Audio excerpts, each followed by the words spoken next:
Assalamu alaikum students, good morning to your class. I am your biology teacher Mrs. Saida Banu.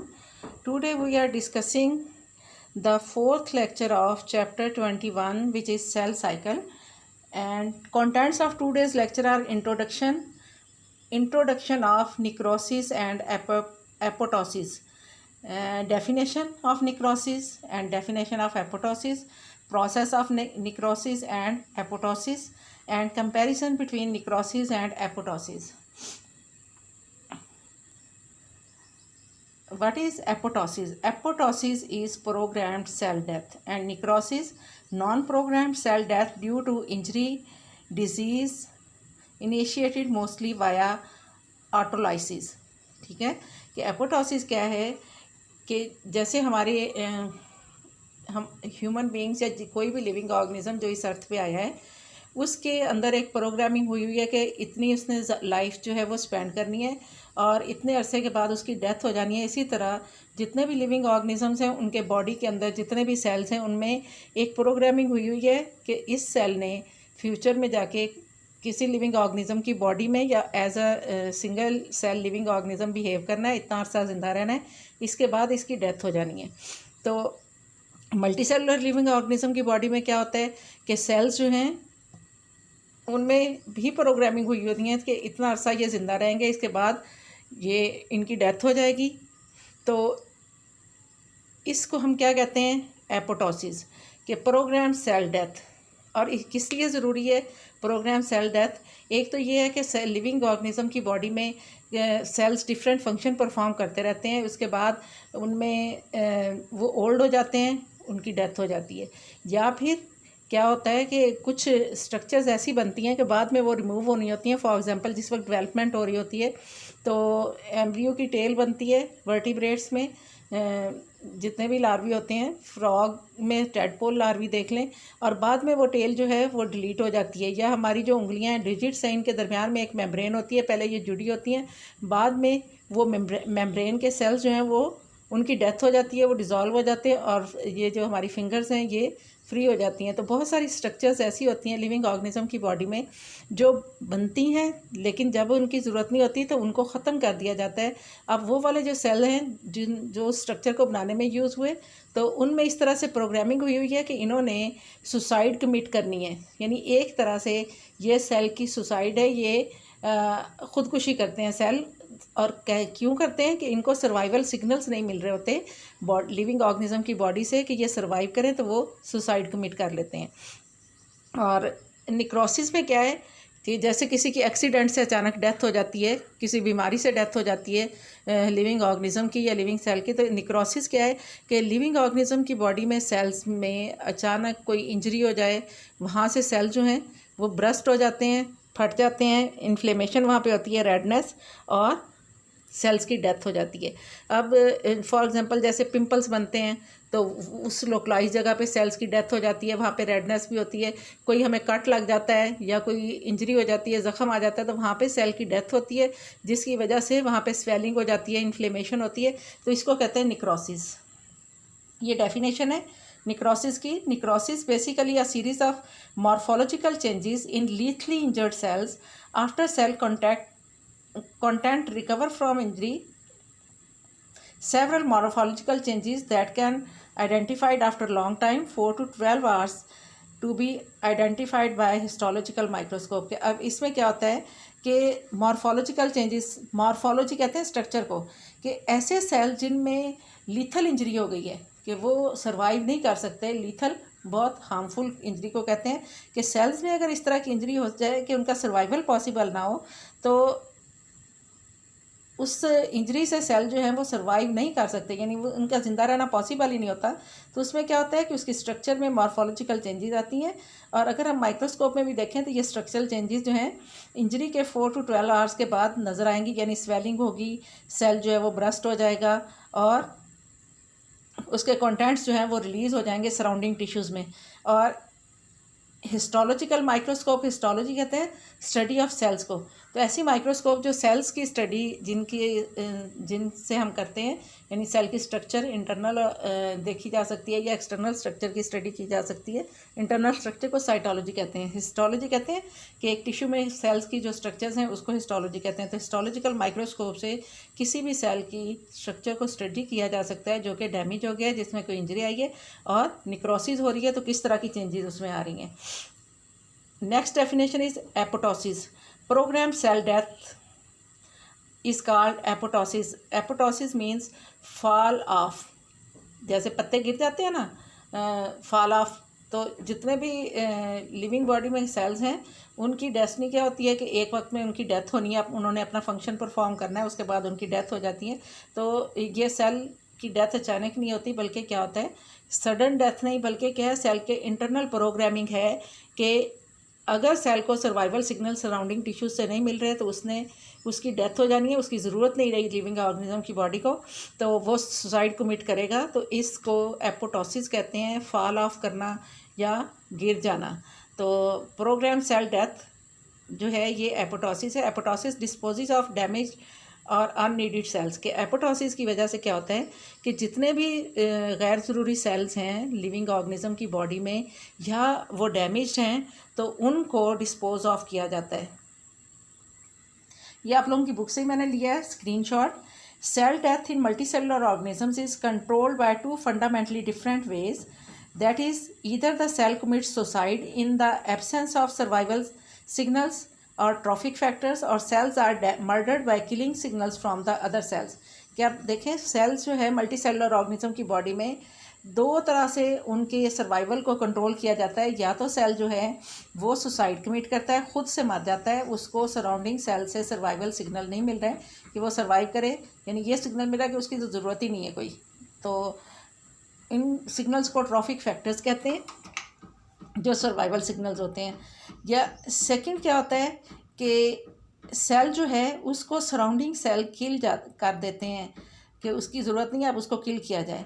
और internal program of events and sequence of morphological changes by which cell commits suicide is collectively called apoptosis, और Greek word that means dropping off और falling off. के internal program cell के अंदर एक events का programme है जिसमें cell के अंदर structural morphological changes means structural changes, इस तरह की स्ट्रक्चरल चेंजेस आती हैं कि उसके बाद सेल जो है उसकी डेथ हो जाती है, यानी वो सुसाइड कर लेता है, अपने आप को किल कर लेता है। और इन सारी चेंजेस को, ये जो मॉर्फोलॉजिकल चेंजेस आ रही हैं सेल के अंदर जिसकी वजह से सेल की डेथ हो रही है, इसको क्या कहते हैं, एपोटोसिस। और ग्रीक का वर्ड है ये जिसके मतलब क्या है, ड्रॉपिंग ऑफ और फॉलिंग ऑफ के, ड्रॉप ऑफ कर जाना या फॉल ऑफ करना।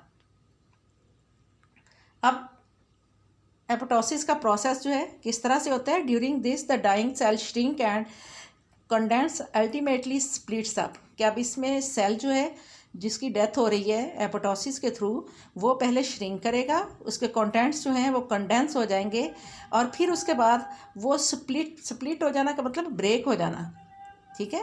किस में स्प्लिट होंगे, in small membrane bonded structures, इनको एपोटोटिक बॉडीज़ कहेंगे। यानी एक सेल जो है उससे बहुत सारे छोटे छोटे मेम्ब्रेन बॉन्डेड स्ट्रक्चर्स बन गई जिनको एपोटोटिक बॉडीज़ कहते हैं। पहले उसका न्यूक्लियस ब्रेक हुआ, कंडेंस हो गए, फिर उसके साइटोप्लाज्म कंडेंस हुआ, और ये जो न्यूक्लियस में क्रोमोसोम्स के पीसीज वगैरह थे और जो साइटोप्लाज्म में डेड ऑर्गेनेलीज थे, ऑर्गेनेली भी ब्रेक हो जाते हैं और उनकी भी डेथ हो जाती है। तो वो सारे ऑर्गेनेलीज जो हैं और साइटोप्लाज्म वो मेम्ब्रेन बॉन्डेड बॉडीज़ में रिलीज़ होता है, उसके साइटोप्लाज्म जो है वो नहीं रिलीज़ होता टिश्यूज़ में। तो ये मेम्ब्रेन बॉन्डेड बॉडीज़ जो है इनको एपोटोटिक बॉडीज़ कहते हैं। Which are generally phagocytosed by other cells. कि अब ये जो बॉडीज़ हैं, छोटी मेम्ब्रेन बॉडी स्ट्रक्चर, यानी एक सेल था उसमें छोटी छोटी मेम्ब्रेन बॉन्डेड बॉडीज़ जो हैं एपोटोटिक बॉडीज़ वो रिलीज़ हुई। किस में रिलीज़ हुई, टिश्यूज़ में, और फिर उसको जो सराउंडिंग टिश्यू के सेल्स में फेगोसाइटोटिक सेल जो होते हैं जो कि फेगोसाइटोसिस करते हैं वो उनको ईट अप कर लेते हैं और उसको डाइजेस्ट कर देते हैं। Intracellular constituents are not released freely in the extracellular atmosphere which otherwise might have deleterious effects. के अब एपोटोसिस में सेल के कंटेंट्स जो हैं वो रिलीज़ नहीं होते सराउंडिंग टिश्यूज़ में। अगर वो रिलीज़ हो जाए, सेल ब्रस्ट हो जाए, जैसे कि निक्रोसिस में होता है, तो उससे सराउंडिंग टिश्यूज़ को भी डैमेज होता है, जैसे रेडनेस हो जाती है, ज़ख़म फैलता जाता है। तो इसमें क्या होगा कि कंटेंट्स रिलीज़ नहीं होते, हमें पता ही नहीं चलता कि हमारे सेल में कंटिन्यूसली सेल्स की डेथ हो रही है। अगर कंटेंट्स रिलीज़ होते हैं तो उसके हार्मफुल डिलीटेरियस इफ़ेक्ट्स जो होते हैं वो हार्मफुल इफ़ेक्ट्स होते हैं। In contrast to suicide, the cell death due to the tissue damage is called necrosis. के सेल की डेथ जो कि टिश्यू में किसी डैमेज की वजह से, किसी इंजरी की वजह से, या फिर कोई ज़ख़म बन गया है, फोड़ा फिंसी कोई इस तरह का, या पिंपल बन गया है, तो उसकी वजह से जो सेल की डेथ होती है उसको निक्रोसिस कहते हैं। During which the typical cell swell and burst, कि इसमें सेल जो है वो पहले स्वेल अप होता है, स्वेलिंग उसमें होती है, जैसे हमने देखा हुआ है ज़ख्मों में सोजिश हुई होती है, तो वो सेल्स जो हैं वो स्वेल अप होते हैं, फिर उसके बाद सेल जो है वो ब्रस्ट कर जाते हैं, फट जाते हैं। Releasing the intracellular contents which can damage neighbouring cells, कि अब जब सेल ब्रस्ट होता है तो उसका साइटोप्लाज्म, उसके जो कंटेंट्स हैं वो सराउंडिंग टिश्यूज़ में रिलीज़ होते हैं, और उन सराउंडिंग टिश्यूज़ पे भी हार्मफुल इफ़ेक्ट होते हैं, उन सेल में भी वो डैमेज काज करते हैं, और उसकी वजह से क्या हो जाता है, रेडनेस हो जाती है जहाँ पे ये निक्रोसिस हो रही है, और स्वेलिंग हो जाती है। ये डायग्राम दिखाई हुई है प्रोग्राम्ड सेल डेथ और एपोटोसिस की। तो इसमें देखें, नॉर्मल सेल है वो श्रिंक हुआ है। निक्रोसिस में हमने पढ़ा था सेल श्रिंक नहीं होता, बल्कि सेल जो है वो स्वेल अप होता है, फूल जाता है, अपने ओरिजिनल साइज से उसका साइज़ बड़ा हो जाता है, उसमें स्वेलिंग होती है। लेकिन निक्रोसिस में जो नॉर्मली हमारे बॉडी में कंटिन्यूसली प्रोसेस हो रहा है, बहुत सारे सेल, जैसे फॉर एग्जांपल आरबीसीज हैं या टिश्यूज़ के ओल्ड सेल्स हैं, उनकी डेथ हो रही है, तो उसमें क्या होगा कि सेल जो है वो बजाय इसके स्वेल अप होने के वो श्रिंक होगा।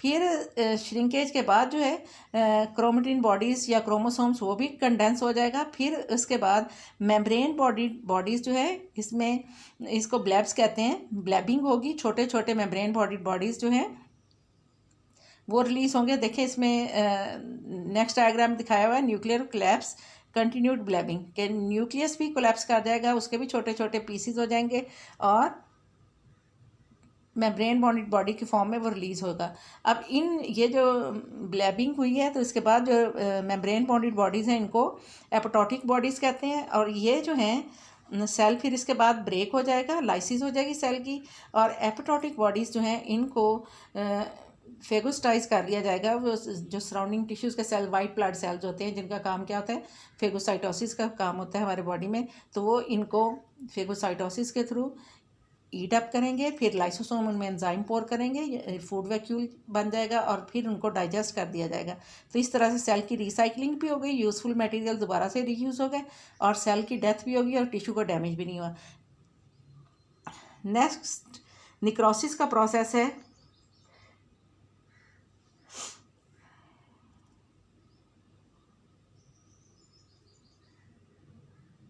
इसमें देखें फॉर्मेशन ऑफ स्मॉल बेल्ब्स, इसमें भी बेल्ब्स बनते हैं। चेंजेस इन न्यूक्लियर स्ट्रक्चर, के न्यूक्लियस के स्ट्रक्चर में चेंज आती है। Various blebs fused and become larger, कि अब इसमें बेल्ब्स जो है वो फ्यूज़ होकर एक बड़ी स्ट्रक्चर बनाएंगे। पहले हमने पढ़ा था ना, निक्रोसिस में क्या होता है, स्वेलिंग होती है सेल में।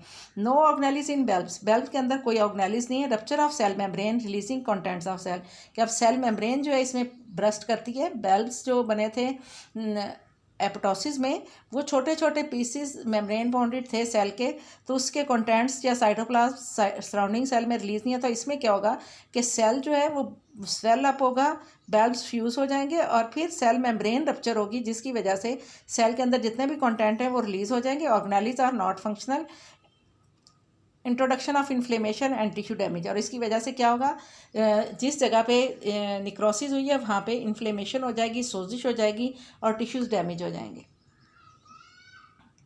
ये आप लोगों की बुक की डायग्राम है कि इसमें एक सेल है, उसमें एपोटोसिस हो रही है, तो सेल के कंटेंट्स जो हैं वो श्रिंक हुए हैं। फिर उसमें क्रोमेटिन मटेरियल जो है वो भी श्रिंक हो गया, और उस ब्लैबिंग हुई है, और इसके बाद एपोटोटिक बॉडीज़ रिलीज़ हुई हैं, और इनको सराउंडिंग टिश्यूज़ के सेल ने फेगोसाइटोसिस के थ्रू ईट कर लिया।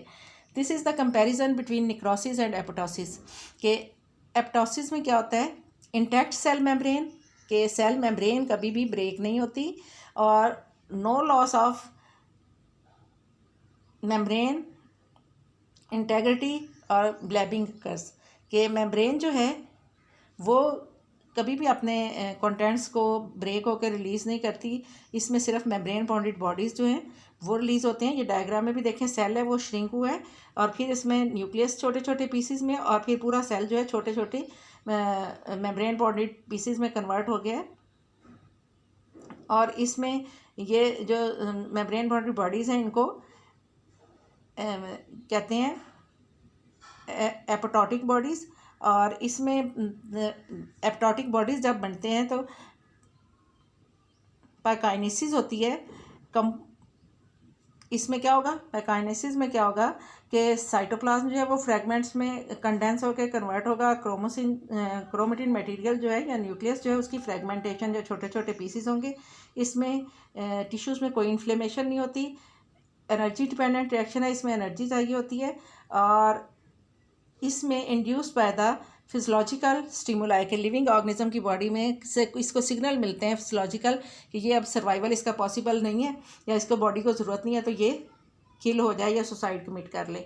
अब निक्रोसिस जो है इसमें अचानक से इसी सेल में कोई इन्फेक्शन हो गया या फिर सेल जो हैं उस में कोई डैमेज हो गया इंजरी की वजह से, तो इसमें क्या होगा, डिस्टर्ब सेल मेम्ब्रेन कि सेल मेम्ब्रेन जो है वो डिस्टर्ब होगी यानी वो ब्रेक हो जाएगी। लॉस ऑफ मेम्ब्रेन इंटेग्रिटी के एपोटोसिस में क्या था कि इंटैक्ट रही थी सेल मेम्ब्रेन, इसमें सेल मेम्ब्रेन ब्रेक हो गई। और इसमें सेकंड क्या होगा, बिगिंस विद स्वेलिंग कि इसमें सेल में स्वेलिंग होगी। इसमें क्या था, एपोटोसिस में श्रिंकेज ऑफ सेल थी। तो इसमें थर्ड स्टेप क्या है, पाइक्नोसिस है और इसमें कैरियोलाइसिस है कि न्यूक्लियस जो है वो ब्रेक हो जाएगा छोटे छोटे पीसीज में और उससे क्या होगा, न्यूक्लियस भी ब्रेक हो जाएगा और मेम्ब्रेन भी ब्रेक हो जाएगी और नो वेजिकल फॉर्मेशन होगी। कंप्लीट सेल की ब्रेकेज हो जाएगी और जहाँ टिश्यूज़ में सेल ब्रस्ट होंगे या ब्रेक होंगे वहाँ पे इन्फ्लेमेशन हो जाएगी, रेडनेस हो जाएगी, स्वेलिंग हो जाएगी। और ये नॉन फिजियोलॉजिकल रीजंस हैं, किसी डिस्टर्बेंस की वजह से सेल्स ब्रेक होते हैं यानी टिश्यूज़ में कोई डैमेज या इन्फेक्शन हुआ तो उसकी वजह से। ये फिजियोलॉजिकल रीजंस नहीं हैं जैसे कि निक्रोसिस में थी। So students, that's all from today's lecture. If you have any question, you send it to me, and Allah Hafiz.